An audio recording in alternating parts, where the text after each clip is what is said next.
आप देख रहे हैं भूतिया विला। दोस्तों, अगर आप चैनल पर नए हैं तो चैनल को सब्सक्राइब जरूर कर लें और साथ ही वीडियो को लाइक करके नीचे कमेंट बॉक्स में अपनी राय जरूर दें ताकि हम आपके लिए ऐसी ही भूतिया घटना और ला सकें। तो चलिए बढ़ते हैं आज की कहानी की ओर। दोस्तों, यह मामला है उस खौफनाक घड़ी का जब देर रात में अपने ट्रैक्टर से खेत की जुताई कर रहा था, क्योंकि रात में जुताई करना मेरे लिए काफी मददगार रहता है और रात की ठंडी हवाओं के साथ ना ही मुझे थकान होती और ना ही तेज धूप का डर। और ऐसे ही उस रात जब कुछ देर आराम करने के लिए जैसे ही मैंने ट्रैक्टर बंद किया कि उसके कुछ ही देर बाद ट्रैक्टर अपने आप स्टार्ट हो गया और पूरी रात वह खेत में बिना डीजल के ही चलता रहा, जिसमें मेरी जान जाने से बची थी। आखिर क्या है, यह पूरी घटना जानने के लिए बने रहिए मेरे साथ। दोस्तों, मेरा नाम विजय है और मैं गुजरात के एक छोटे से गांव रोहिला का निवासी हूं। और यह घटना तब की है जब मेरी उम्र यहीं कोई 21 साल की थी। उस दिन मैं बहुत ही ज्यादा खुश था क्योंकि घर में मेरे पिताजी अपनी मेहनत की कमाई का साधन जो ले आए थे, जो एक ट्रैक्टर था, क्योंकि किसान का पहला पसंदीदा साधन उसके खेत का साथी ट्रैक्टर ही होता है। वैसे तो वह ट्रैक्टर सेकंड हैंड था, पर यह हम घर वालों के लिए एक सरप्राइज था और बहुत ही बड़ी खुशी का भी दिन था।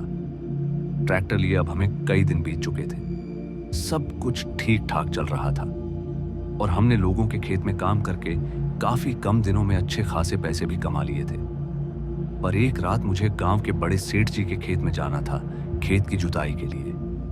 और जब मैंने सेठ जी के खेत में अपना काम करने लगा तो रात के लगभग 12:30 बजे तक मैंने आधे से ज्यादा खेत जोत दिया और फिर कुछ देर आराम करने के लिए ट्रैक्टर पर ही बैठा रहा।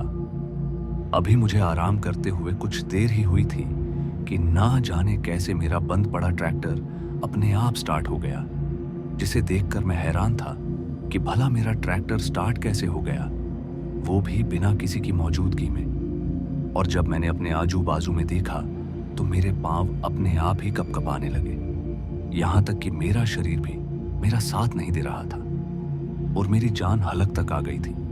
साथ ही मेरी बोली अपने आप ही बंद हो गई। ऐसा लग रहा था कि मुझे कोई ट्रैक्टर से नीचे खींचने की कोशिश कर रहा है, मगर मैंने देखा कि ट्रैक्टर के पीछे एक आदमी, जिसका शरीर पूरी तरह से खून से लहूलुहान था और उसके चेहरे पर कट के भी निशान बने हुए थे। और वह आदमी देखने में इतना भयानक लग रहा था कि देखने वाले की तो जान ही निकल जाए। और रात के उस पहर में मेरे अंदर एक अलग ही सनसनी सी मच रही थी। मैं बहुत ही ज्यादा घबरा गया था और मेरी हिम्मत नहीं हो रही थी कि मैं अपनी जगह से कूद जाऊं। पर मैंने कैसे भी करके अपनी हिम्मत जुटाई और अपनी जगह से जैसे ही जरा सा हिला कि तभी ना जाने क्या हुआ कि ट्रैक्टर एक तेज स्पीड के साथ दौड़ने लगा। और जैसे ही ट्रैक्टर ने अपनी रफ्तार पकड़ी कि मैं वहीं ट्रैक्टर की सीट के साइड में फंस गया। पर अच्छी बात तो यह थी कि मैं अभी भी ट्रैक्टर पर ही था, न कि मैं नीचे गिरा था। मैं कैसे भी करके अपने आप को उस वक्त संभाले हुए था, पर उस ट्रैक्टर की स्पीड कम होने का नाम ही नहीं ले रही थी। मगर तभी मुझे एक जोर की हंसी सुनाई दी और वो हंसी इतनी भयंकर थी कि उस अंधेरे में बुरी तरह से गूंज रही थी, जिसे सुनकर मैं और ज्यादा घबरा गया। क्योंकि एक तो ट्रैक्टर पर बुरी हालत में बैठा मैं, जहां की गई एक थोड़ी सी चूक और मेरा सर टायर के नीचे। खैर, वह ट्रैक्टर अभी भी अपनी रफ्तार से दौड़े जा रहा था, यानी कि वह रुकने का नाम ही नहीं ले रहा था। और मेरे पास अब ले दे के बस यही एक रास्ता बचा था कि मैं बस कैसे भी करके अपने आप को इस वक्त संभाले रखूं, क्योंकि अगर मैं नीचे गिर गया तो मेरी मौत पक्की है।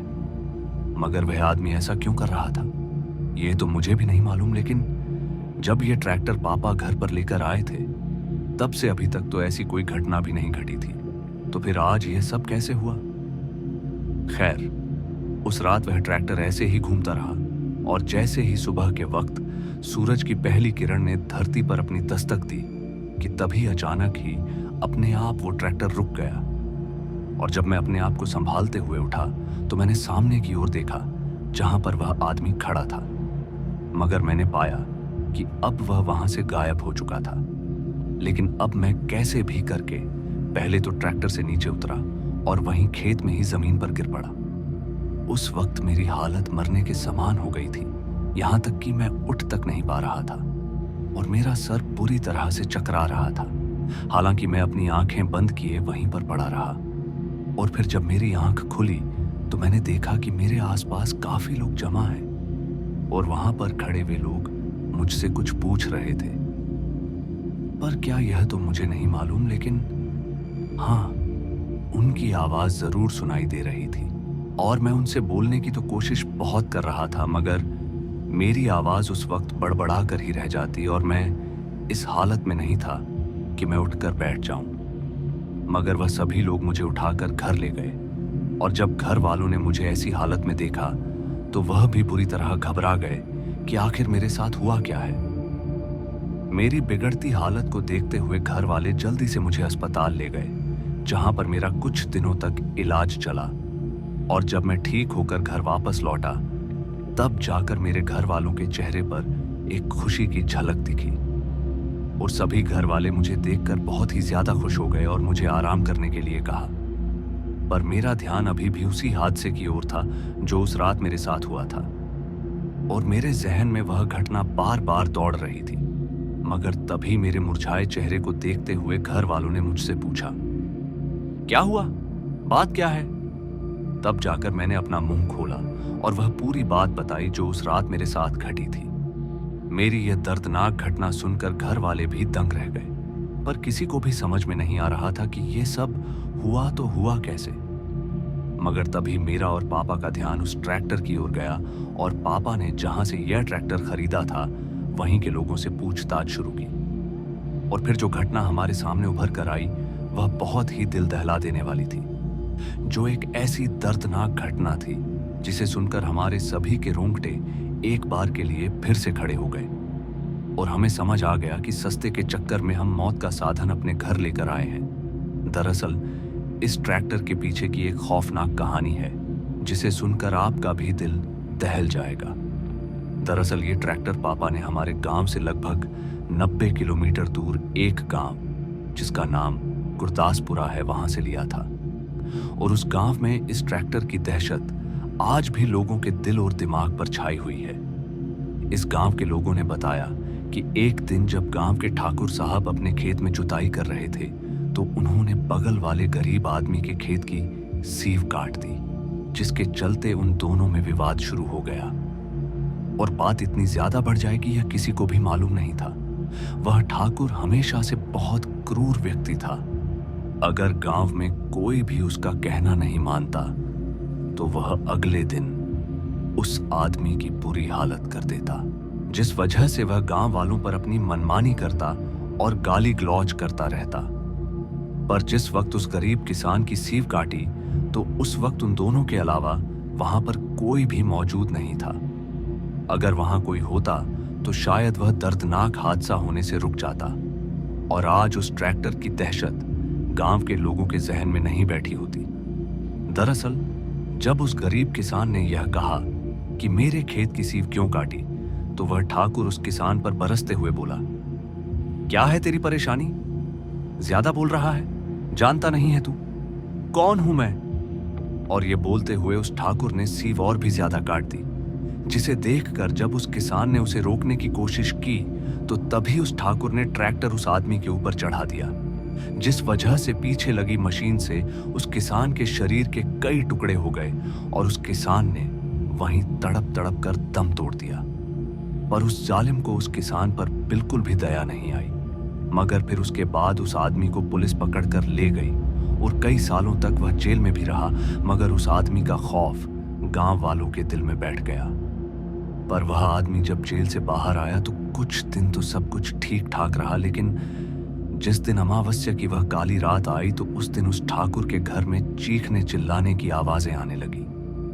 उन आवाजों को सुनकर गांव के भी लोग दहशत में आ गए थे कि आखिर ठाकुर जी के घर हुआ तो हुआ क्या। और देखते ही देखते उस आदमी के घर के आगे भीड़ जमा हो गई और देखने के लिए जब लोगों ने दरवाजा खुलवाया तो सभी लोग दंग रह गए, क्योंकि किसी को भी समझ में नहीं आ रहा था कि ये सब कैसे हुआ। दरअसल गांव के लोगों ने देखा कि उस क्रूर आदमी की रहस्यमय तरीके से मौत हो गई है और उस आदमी के लाश के कई टुकड़े हो रखे थे, जिस वजह से लोगों के भीतर डर बैठ गया। और कुछ लोग तो डर से उसी वक्त अपने घर चले गए और कुछ जो हिम्मत वाले थे वह वहीं पर खड़े रह गए। पूछताछ करने पर भी किसी को यह नहीं मालूम चला कि आखिर ये दर्दनाक मौत दी किसने है। फिर ऐसे ही कुछ दिन और बीते और एक एक करके उस आदमी के घर के सदस्य धीरे धीरे मरने लगे। किसी को कुछ हो गया तो किसी को बीमारी ने जकड़ लिया, यानी कि पूरा का पूरा घर तबाह हो गया। फिर उसके बाद जो उनके सगे संबंधी थे वे उस ट्रैक्टर को चलाने लगे, मगर जो भी उस ट्रैक्टर को रात के वक्त चलाने ले गया तो उस आदमी की रहस्यमय तरीके से मौत हो जाती, जिस वजह से गांव का कोई भी आदमी उस ट्रैक्टर के पास जाने से भी डरने लगा। और जिसने भी उस ट्रैक्टर को अपने घर में रखना चाहा तो उस घर में लोगों को बीमारियां होनी शुरू हो जाती। पर हां, लोग कहते थे कि इस ट्रैक्टर के पास कोई आदमी घूमता है जो बहुत ही खौफनाक दिखाई पड़ता है, और तभी से लोगों ने इस ट्रैक्टर का इस्तेमाल करना बंद कर दिया। मगर उन लोगों की बातें सुनकर अब तो हमारे भी पांव तले जमीन खिसक गई, क्योंकि मौत का सामान हम अपने घर जो ले आए थे, पर हमें समझ में नहीं आ रहा था कि अब इस ट्रैक्टर का क्या किया जाए। हमने एक सिद्ध पुरुष बाबा से भी पूछा तो वे भी इस चीज का कोई हल नहीं निकाल सके, क्योंकि वह आदमी इस ट्रैक्टर को चलाने वाले को अपना दुश्मन मानता है। खैर, हमने उस ट्रैक्टर के कई छोटे छोटे टुकड़े करवाए और एक भंगार की दुकान पर ले जाकर बेच दिया। और फिर हमने अपने घर में भी पूजा पाठ करवाया ताकि कभी उस आदमी की आत्मा का प्रभाव हमारे घर पर ना पड़े।